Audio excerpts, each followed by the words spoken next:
अस्सलाम this is Laiba Abbasi और आप देख रहे हैं मेरा यूट्यूब चैनल। अगर अभी तक आपने इस चैनल को सब्सक्राइब नहीं किया तो क्या करें, जल्द से जल्द इस चैनल को सब्सक्राइब करके मेरे 2K सब्सक्राइबर्स करवा दें so that we can become a family of larger audience. ठीक है, और आपको भी पता है, मुझे भी पता है कि मैं अपने सब्सक्राइबर्स को किस तरह से ट्रीट करती हूँ। इस तरह से नहीं कि उनको जवाब नहीं देना। I reply to almost everyone, जिसका भी कॉमेंट मुझे लगता है कि हाँ यार ये बेस्ट कॉमेंट है, ये इसको जवाब देना बनता है, तो मैं इसको जवाब देती हूँ। तो मैं भी डिजर्व करती हूँ कि आप लोग मेरे चैनल को सब्सक्राइब करें, आप लोग मेरे चैनल को शेयर करें with friends and family so that जिनको भी क्रिकेट में इंटरेस्ट है they can get latest updates. Latest updates वाला टॉपिक तो मुझे लगता है मुझे अपने चैनल के लिए क्लोज कर देना चाहिए, क्योंकि जिस तरह से मैं वीडियोस अपलोड करती हूँ it's not possible for me कि मैं हर एक वीडियो हर एक दिन पे अपलोड करूँ। That's why I upload like video per week. इस तरह से मेरा सीन होता है। लेकिन भाई क्रिकेट की दुनिया में बहुत कुछ हो गया है। आईपीएल के बारे में भी बात करेंगे और पाकिस्तान के स्क्वाड के बारे में भी बात करेंगे। आप लोगों की कन्वीनियंस के लिए नीचे टाइम चैप्टर्स दे दिए, अगर देखना चाहते हैं तो देख सकते हैं, नहीं देखना चाहते तो आपकी मर्जी है। लेकिन बहुत सारे लोग कहते हैं कि आपको आपकी इंस्टाग्राम की आईडी हमें जो है वो पता लगानी है। क्या आ गया भाई, आपकी इंस्टाग्राम की आईडी हमें चाहिए एंड एक्सेट्रा। तो यार डिस्क्रिप्शन में मेरे सारे सोशल अकाउंट्स के लिंक्स मौजूद है। आप वहाँ पे जाके मुझे इजीली हर प्लेटफॉर्म पे, इंस्टाग्राम चाहे फेसबुक है चाहे ट्विटर है, वहाँ पे जाके फॉलो कर सकते हैं। आज क्या हुआ, पाकिस्तान का वर्ल्ड कप के लिए स्क्वाड अनाउंस हुआ और बहुत ही लेट पाकिस्तान ने स्क्वाड अनाउंस किया है। आई मीन आप ये देखो कि जिस तरह से कहते हैं ना कि यूनिवर्सिटी वाले आपको डेडलाइन देते हैं कि इस डेडलाइन पे, इस डेट पे आपने अपनी असाइनमेंट जमा करवानी है। At least if I talk about my self, मैं आखिरी दिन पे जाके हर चीज़ जमा करवाती हूँ। पाकिस्तान क्रिकेट ने भी वही मेरे वाला काम किया है। 24 मई जो है, वैसे तो 1 मई को सबने सारे कंट्री ने जो है अपना अपना स्क्वाड जमा करवाना था, लेकिन ये था कि एक्सटेंडेड डेडलाइन जो थी वो 24 मई की थी। और पाकिस्तान ने जब 4 घंटे रह गए थे, 4 घंटे रह गए थे जब 25 मई होने में, तब जाके स्क्वाड अनाउंस किया है। और ये वो स्क्वाड है ऑलमोस्ट जो कि हर किसी को एक्सपेक्टेड था। आपको एक्सपेक्टेड था, मुझे एक्सपेक्टेड था। कोई सरप्राइज एंट्री नहीं, कोई कुछ भी नहीं। मतलब फुल वही जो जिसे कहते हैं कि मुझे उम्मीद थी, आपको उम्मीद होगी कि हाँ यार ये स्क्वाड होने वाला है, वही स्क्वाड अनाउंस हुआ है। कोई एज सच जो है जिसे कहते हैं सरप्राइज वाली एंट्री नहीं हुई है। अगर स्क्वाड कुछ इस तरह से है कि Babar Azam the captain will be leading the side. 15 रुकनी ये स्क्वाड है। अबरार अहमद जो है इसमें है, आजम खान है, perfect selection I would say, फखर जमान, हारिस रऊफ, इफ्तिखार अहमद। उसके अलावा आपके पास इमाद वसीम है, मोहम्मद अब्बास अफरीदी हैं, मोहम्मद आमिर हैं, मोहम्मद रिजवान है, नसीम शाह है, उस्मान खान है, शाहीन शाफरीदी हैं, शादाब खान है, साइम अयूब है। ये आपका 15 रुकनी स्क्वाड है। और surprisingly there are no reserves, मतलब कोई रिजर्व्स इन्होंने नहीं डाली। अगर आप देखें इंडिया का देख लें, यूएसए, बांग्लादेश, हर किसी ने 2 रिजर्व्स डालने, किसी ने 3 डाल दिए, किसी ने 4 डाल दिए, लेकिन पाकिस्तान ने रिजर्व्स नहीं डाले हैं। पहले मुझे बड़ा शौक लगा कि यार ये रिजर्व्स वाली गेम क्यों नहीं है, लेकिन उसके बाद मुझे पता चला कि रिजर्व्स ये लोग थोड़ा सा लेट जाके अनाउंस करेंगे, इसलिए फिर मैंने कहा चलो ठीक है, जैसा सब कुछ चल रहा है चलने दो। उसके अलावा जिसे कहते हैं, मुझे थोड़ा सा मतलब ये हुआ कि यार अनलकी रह गए Wasim junior. Like I feel like अगर मैं अपना ओपिनियन दूँ, all have the right to disagree. मुझे कमेंट्स में ज़रूर बताइएगा कि आप क्या सोचते हैं। लेकिन मुझे ये लगता है कि हम जा रहे हैं 5 फास्ट बॉलर्स के साथ। अगर आप देखो, हम जो हैं वो 5 फास्ट बॉलर्स के साथ जा रहे हैं। मुझे ये लगता है कि हमें 5 फास्ट बॉलर्स के साथ जाने के बजाय एक फास्ट बॉलिंग ऑलराउंडर के साथ जाना चाहिए था। It should have been a must. जहाँ पे हम 5 फास्ट बॉलर्स के साथ जा रहे हैं, इतना कोई ज़रूरी नहीं होगा। मुझे ये लगता है, ये मेरा पर्सनल ओपिनियन है, आपको क्या लगता है मुझे कमेंट्स में ज़रूर बताइएगा। पर मुझे लगता है कि 4 फास्ट बॉलर्स अलॉन्ग विद एक ऑलराउंडर, फास्ट बॉलिंग ऑलराउंडर होना चाहिए था। It could have been Wasim junior, it could have been Aamir Jamal. Aamir Jamal का चलो ठीक है, चैप्टर क्लोज हो गया, लेकिन वसीम जूनियर तो हो सकते थे, लेकिन उनके साथ हम नहीं गए। थोड़ा सा मुझे हुआ, एक्सपेक्टेड ये था बेशक, लेकिन मेरी दिली ख्वाहिश ये थी कि क्या कहते हैं, we should have gone with a fast bowling allrounder. उसके अलावा हमने उस्मान खान को लिया है, वो बहुत ज़बरदस्त डिसीजन है। Because I feel like Usman Khan की सिलेक्शन को, उसके फैसले को कैश करना पाकिस्तान क्रिकेट बोर्ड की सबसे बड़ी अचीवमेंट होगी। फॉर मी उस्मान खान के सैक्रिफाइसेस बहुत मैटर करते हैं और उनके सैक्रिफाइसेस को कैश करना हमारा काम है। उसके अलावा अगर आप देखें अबरार अहमद के लिए वर्ल्ड कप की ये असाइनमेंट बहुत ज़्यादा इंपॉर्टेंट होने वाली है, क्योंकि आधा वर्ल्ड कप कैरेबियन कंडीशंस में, and it's going to be very very helpful for Abrar Ahmed to showcase his talent. तो मुझे ये लगता है कि अबरार अहमद के लिए एक बेस्ट अपॉर्चुनिटी है टू प्रूव हिमसेल्फ। ठीक है, अपने आप को एक मिस्ट्री स्पिनर के तौर पे वो एक पीक अपने आप को दे सकते हैं, क्योंकि उसामा मीर के साथ हम जा नहीं रहे। ठीक है, सो बहुत सारी चीज़ें उनके लिए भी चेंज हो सकती हैं। लेकिन एट द सेम टाइम बहुत सारे लोग कह रहे हैं कि शादाब खान को ड्रॉप करना पड़ेगा। अगर अबरार को प्लेइंग एक्साइड में डालना है, क्यों ड्रॉप करना पड़ेगा?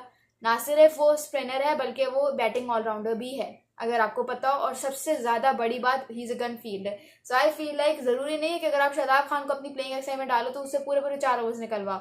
दो आप शादाब से करवा लो, दो इफ्तिखार से करवा लो, दो अबरार से करवा लो। सो इस तरह से अगर रोटेशन चलती रहेगी so it would be beneficial for Pakistan at the end of the day. ठीक है, तो ये सीन है। मुझे तो स्क्वाड ओवरऑल अच्छा लगा है। बाकी हेटर आपकी पूरी स्क्वाड में पूरी पाकिस्तान करंट प्लेइंग 11 में या प्लेइंग स्क्वाड में आजम खान जैसा कोई नहीं है। So Azam Khan can be really helpful in the middle overs, especially from 7 to 15 overs का जो पीरियड होता है उसमें ही कैन रियली प्रूव हिमसेल्फ।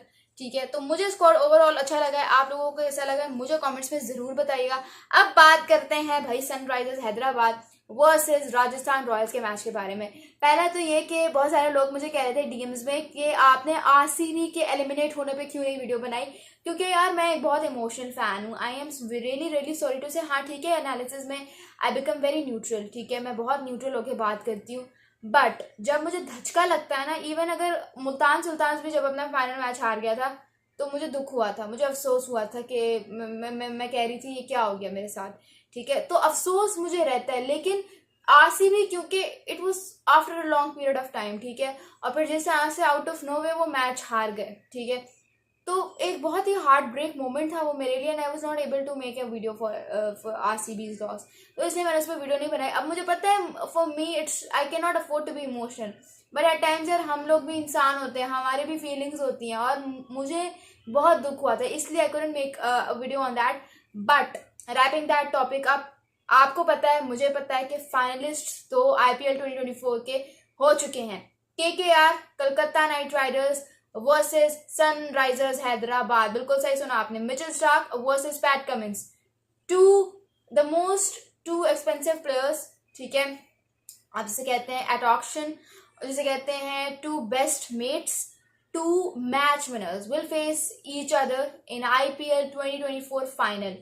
मतलब सनराइजर्स हैदराबाद ने अपनी जगह बनाई है in the final after like a long period of 6 years, and obviously it's kind of a very big achievement for Sunrisers Hyderabad. और ये सब कुछ क्यों हुआ ये आपको भी पता है, मुझे भी पता है। The one and only PAT Cummins ने जिस तरह से पूरी इस टीम को जेल करके लीड किया, आई mean that is nothing else but a very great leadership. पहले जब कप्तान बने थे तो अपनी टीम को इन्होंने जिस तरह से, आपको भी पता है मुझे भी पता है, कि इन्होंने ऑस्ट्रेलिया को एशेज रिटेन करवाया, वर्ल्ड टेस्ट चैंपियनशिप फाइनल जितवाया और वर्ल्ड कप फाइनल जितवाया। और इन तीनों फॉर्मेट्स में, तीनों गेम्स में ये पहली दफा कप्तान थे। लेकिन फिर भी जिस तरह से लीडरशिप की, मतलब इससे ज्यादा इंप्रेसिव चीज और कोई हो नहीं सकती for me at least. Current best captain, current best cricketer in the whole lot of cricket right now at the moment.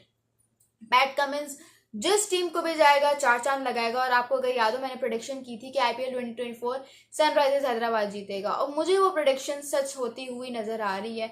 ये जो पैट कमिंस की टीम है ये कलकत्ता को, मैं बता रही हूँ, फाइनल में हरा देगी। सनराइजर्स हैदराबाद जो है उनका ये फाइनल होगा और बहुत एक्साइटिंग डे होने वाला है जिस दिन ये फाइनल अपनी जगह इख्तियार करेगा। अगर थोड़ा सा आपको बताती चलूँ केकेआर और एसआरएच के मैच के बारे में, तो Sunrisers Hyderabad batting first posted a target of 176 run for the loss of 9 wickets, जिसमें ट्रेविस हेड की कुछ खास कंट्रीब्यूशन रही नहीं। इसमें आपको अगर मैं बात वाकई में बताऊँ, त्रिपाठी की अच्छा कैमियो खेला उन्होंने, 37 ऑफ 15 बॉल्स। फिर क्लासन की इनिंग्स शुरू में ऐसा लगा कि बहुत स्लो खेल रहे हैं, लेकिन फिर जिस तरह से 50 ऑफ 34 का कैमियो खेला, ठीक है, उसमें 4 छक्के लगाए, एब्सोल्युटली ब्रिलियंट परफॉर्मेंस। उसके अलावा अगर आप बात करो ओवरऑल ऐसा किसी ने भी कुछ नहीं किया, कैमियो से छोटे छोटे थे जिनकी वजह से ये टारगेट बन गया। अगर राजस्थान की बॉलिंग की बात की जाए, बोल्ट ने आज फिर 3 विकेट्स निकाल ली पावर प्ले के अंदर अंदर, जिस तरह से कमाल की बॉलिंग की इन्होंने। Rajasthan royals won came on to chase, Yashasvi Jaiswal 42 of 21 का कैमियो खेला बट ऑल इन वेन।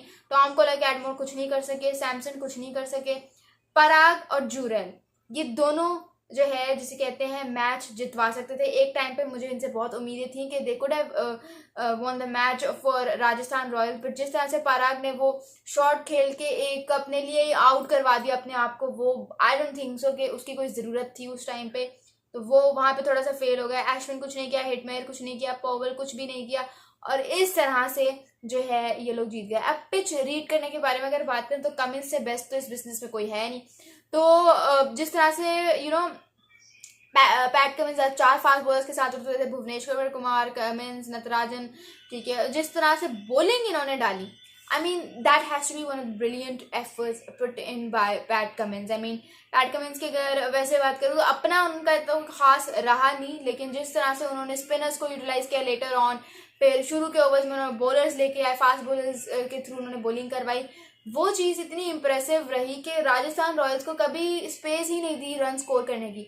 तो उसकी वजह से भी सनराइजर्स हैदराबाद को इतना एज मिला कि they ended up winning the match by 36 run, 7 wickets के नुकसान करवा लिया। लेकिन राजस्थान रॉयल्स को टारगेट चेस करने के लिए रूम दिया ही नहीं। हालांकि टारगेट आप देखें वो इतना खास नहीं है, सिर्फ 179 रन है, 176 रन है, लेकिन फिर भी असल होती है लेगेसी आपके माइंड की कि वो किस तरह से गेम को अंडरस्टैंड कर रहा है। और इस बिजनेस में पैट कमिंस से बेहतर फॉर मी कोई भी नहीं है। फॉर मी क्या आप लोगों के लिए भी मुझे कमेंट्स में जरूर बताइएगा। लेकिन हमारे पास आईपीएल 2024 के दोनों फाइनलिस्ट रेडी हैं और मुझे ये लगता है कि ये फाइनल आज सनराइजर्स हैदराबाद जीत रहा है। आपको क्या लगता है मुझे कमेंट्स में जरूर बताइएगा। उसी के साथ साथ भाई एक और बड़ी जिसे कहते हैं अपसेट हो गया है, आई वुड से यूएसए ने बांग्लादेश को सीरीज हटा दिया। इसमें इंटरेस्टिंग पॉइंट ये है कि शकीब अल हसन ने वो एक प्रेस कॉन्फ्रेंस में कहा था कि उनके जो वार्म अप मैचेस हैं वो, यानी कि शुरू के जो मैचेस हैं वर्ल्ड कप से पहले जो सीरीज उनकी आ रही है, वो एक तो यूनाइटेड स्टेट्स के साथ है और दूसरे जिम्बाब्वे के साथ है। और उनको ये लगता है कि यूनाइटेड स्टेट्स एंड जिम्बाब्वे दो ऐसी टीम्स हैं जिनके साथ अगर आप खेलो तो आपकी उस तरह से तैयारी हो नहीं सकती।